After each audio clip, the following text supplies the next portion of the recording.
नमस्कार साथियों, आप सभी का स्वागत है रचनात्मक हिंदी सबसे अलग में। साथियों, लखनऊ विश्वविद्यालय पाठ्यक्रम आधारित एमए हिंदी द्वितीय सेमेस्टर एक प्रसिद्ध कहानी साथियों हमें देखने को मिलती है। वह कहानी है जल डमरू मध्य। लेखक है श्री अखिलेश जी। साथियों, आज जल डमरू मध्य का दूसरा अंक। साथियों, इस कहानी को मैंने 5 अंकों में विभाजित कर दिया है। क्योंकि यह कहानी बहुत लंबी है, इसलिए अंकों में देखेंगे तो कहानी छोटी हो जाएगी। साथियों, तो कहानी का अगला भाग। साथियों, कल कहानी यहाँ पे रुकी थी कि सहाय जी की आत्मा पर कौन आघात कर रहा था। साथियों, अब आगे बढ़ते हैं। अंक 2। लेकिन कुछ न कुछ था जरूर जो सहाय जी की आत्मा पर आघात कर रहा था। कोई व्यथा तो थी जो उनको बेचैन कर रही थी। तभी तो एक दिन विस्फोट हुआ कि वह अब यहां से अपना डेरा उठा लेंगे और गांव में रहेंगे। उस दिन शाम का समय था। सहाय जी घूम कर आए थे, कौशल्या से बात कर रहे थे। कौशल्या बोल रही थी। उनके बोलने की अवधि में ऐसा हुआ कि सहाय जी कौशल्या की ध्वनि से मुक्त होने लगे। वह धीरे धीरे कमरे की कौशल्या की उपस्थिति से मुक्त हो रहे थे। उनकी इंद्रियां जैसे अधोमुख हो गईं। वह उठकर कमरे में चलने लगे।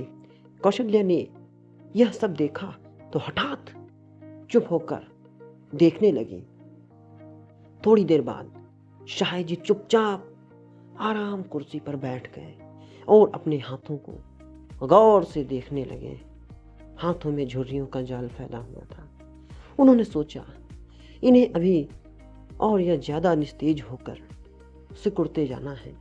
उन्होंने कौशल्या के चेहरे पर नजर डाली और उनकी नजरें वहीं टिक गईं। कौशल्या ने पूछा, क्या देख रहे हैं? झुर्रियां? नहीं, मैं सोच रहा था उनकी आंखें जैसे करीब 50 साल पहले की दुनिया में चली गई। मैं सोच रहा था कि जब शादी होकर तुम आई थी, कैसा महका करती थी, कैसी खुशबू निकला करती थी तुम्हारे शरीर से। होंठ कितनी लाल थे, कितनी हंसमुख और कितनी खूबसूरत थी तुम। कौशल्या हक्की बक्की सी होकर उन्हें घूरने लगी।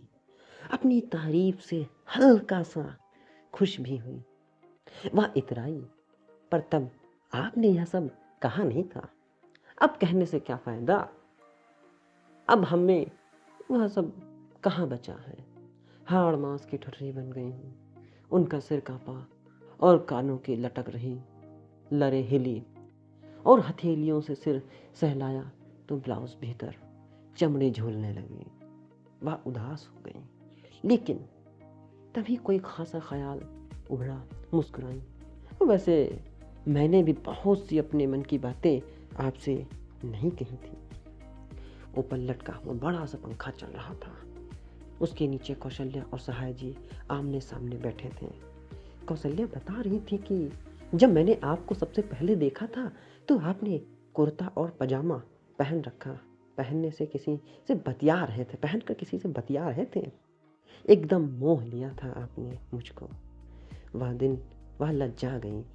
सकुचाते हुए कहने लगी, शादी के बाद जब मैं आपसे पहली बार ऊपर वाले कमरे में गई तो हैरान, वहां आपका फोटो टंगा था।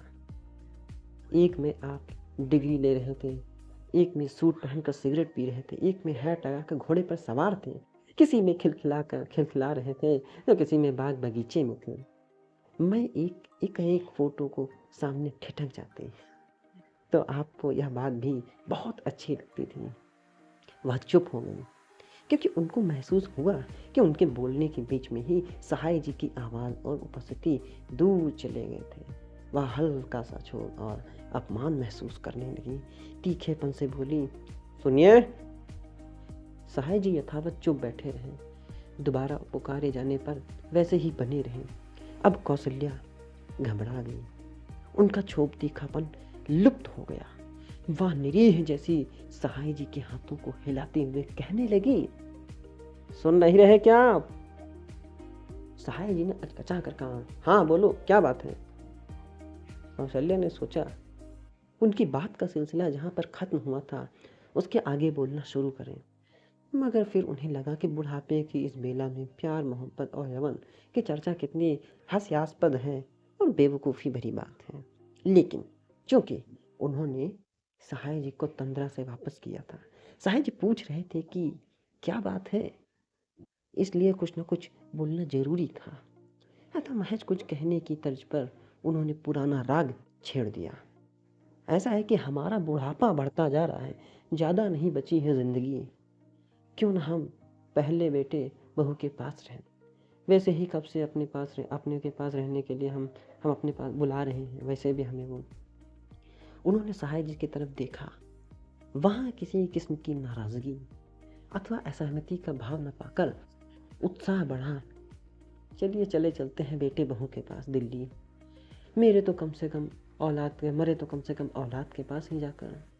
सहाय जी थोड़ी देर मौन रहे, फिर धीमे धीमे किंतु दृढ़ता के साथ बोलते थे, मैं चाहता हूँ कि आप गांव चलकर रहें, अपने पुरखों की मिट्टी में मरें, हम चाहते हैं ऐसा। कौशल्या भय से थर्रा उठी। उन्होंने सुना था कि सहाय जी के पिता इस तरह से एक दिन सहाय जी की माँ से बोले थे और उनको गांव लेकर चले गए थे।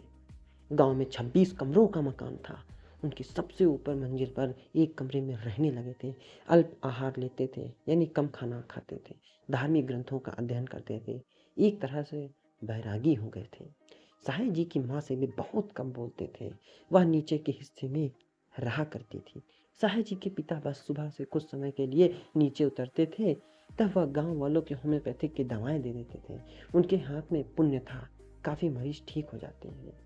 ग्रामीणों के लिए होम्योपैथिक की गोलियां महात्मा जी का एक प्रसाद ही थी। उनकी खड़ाव खट खट कमरे की तरफ आवाज़ सुनाई पड़ती थी। रोगियों के चेहरे पर श्रद्धा उमड़ने लगती थी। वे लोग वाकई उनको महात्मा मानने लगे थे। एक दिन ऊपर के कमरे में मरे पड़े मिले। उनके क्रिया कर्म सहाय जी कौशल्या और चिन्मय के साथ कई दिन गांव में रहे। तो फिर माँ को लेकर चिड़ैया कोट आए थे। गांव में चाची ने माँ को बहुत रोका था, पर सहाय जी माने नहीं और माँ को लेकर गांव लौट रहे थे। कौशल्या अभी तक कांप रही थी। क्या सहाय जी भी गांव पहुंचकर बैरागी हो जाएंगे?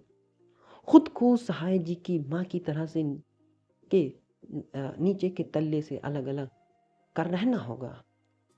क्या यह ऊपर की मंजिल कमरे में एक दिन वह गिर पड़ी थी। आप दिल्ली चलकर क्यों नहीं रहते? सहाय जी का निर्णय पक्का था। चिन्मय के पास रहने का विचार त्याग दो। अब यह तय करो कि किस दिन और किस समय चलना है गांव। वह पुनः कमरे में चहलकदमी करने लगे।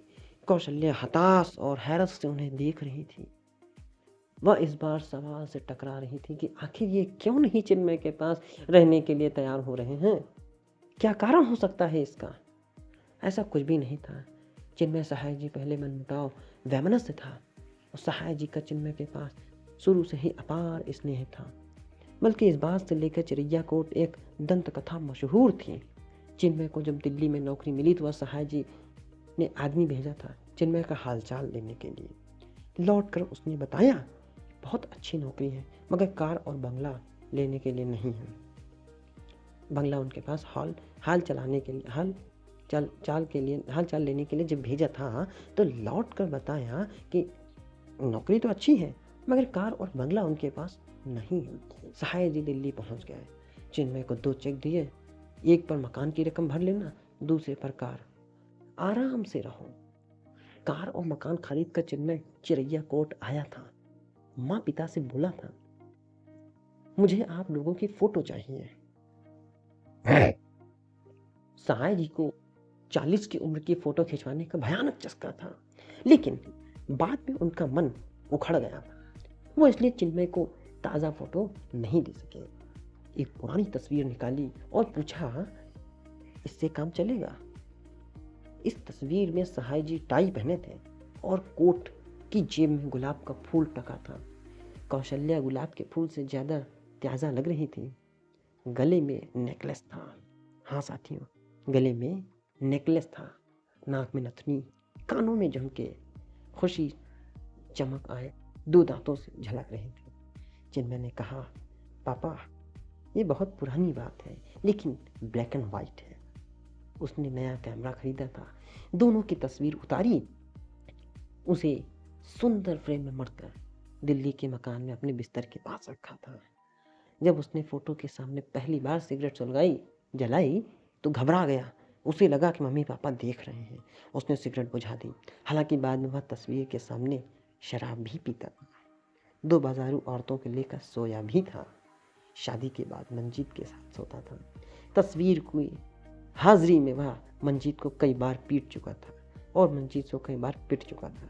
चिन्मय का आरोप था कि वह अपने बॉस या अन्य लोगों के साथ रंगरेलियां मनाती हैं, जबकि मंजीत की शिकायत थी कि वह अपने न जाने कितने दोस्तों की बीवियों को बेटियों को बर्बाद कर चुका था। वैसे कौशल्या को यह सब मालूम नहीं था। सहाय जी भी जानकारी यह बात होगी, वह संदिग्ध थी। कौशल्या से यह बात उलझन घेरे थी कि सहाय जी दिल्ली रहने के लिए क्यों नहीं तैयार होते हैं।